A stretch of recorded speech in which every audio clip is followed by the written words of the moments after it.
years.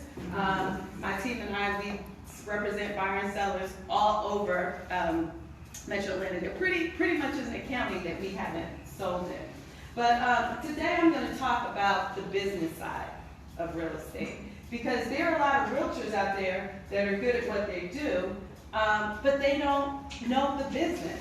And I want to talk about how I've been able to manage in this economy that has been up and down, just being the business, running a business based on relationships, structure, and processes. Okay. So what I'm going to do today, you know, when you're intentional about your business, you need to know what you're doing before the week even starts. You know, a lot of realtors get up, okay, what am I going to do today? Who am I going to call?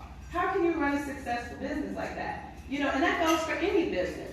You know, who's your target market? What's your niche, right? So we need to be intentional about our business so that we can be successful.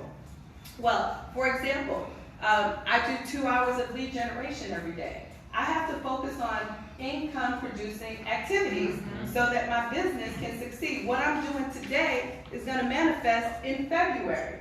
If I don't do anything today, I have 5 closings this month in February, I'm going to be twiddling my thumbs looking crazy, right? So I need to focus on income-producing activities. How many appointments? What's my goal? Am I going to have a minimum of 5 appointments a week so that I can get 2?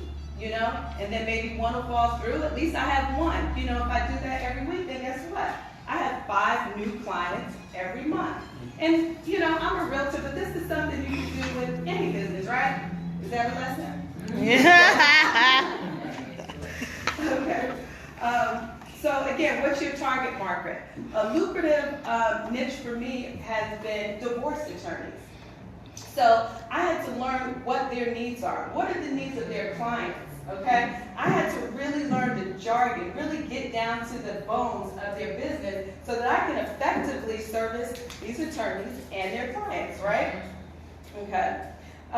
So having coffee with your top 50, you know, your ambassadors. You know, this is a perfect example. See, I came like I'm preaching to the choir. You know what I mean? So because you got to sit down and break bread. Ask those questions. Get to know the heart of who you're working with. You want to meet with people who know you, love you, want you to succeed. We're not meeting to ask for business, but to build relationships. Because that's what people do business with people they like, right? So just because I know your name, that doesn't equate to business. Just because I know what you do, that doesn't translate to income, right? It's about the relationship. There are 362,522,000 realtors in Atlanta, right? But when someone chooses me, I'm thankful. And I would say, you had a choice, but you chose me. Why? Because of the relationship. All right.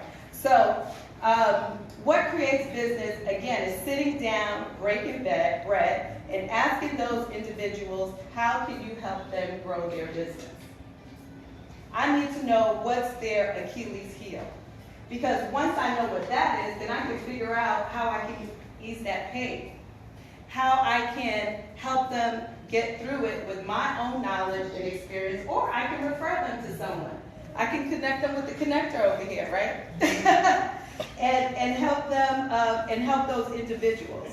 My friends, once you do this, you have just proven to be an asset to that relationship. Once you can go in and help someone fill the gap in their business, you're valuable. You're priceless. Okay? That's a lesson. Yes. That's a lesson. So, how do we differentiate ourselves? The how is important, but what's more important is the why.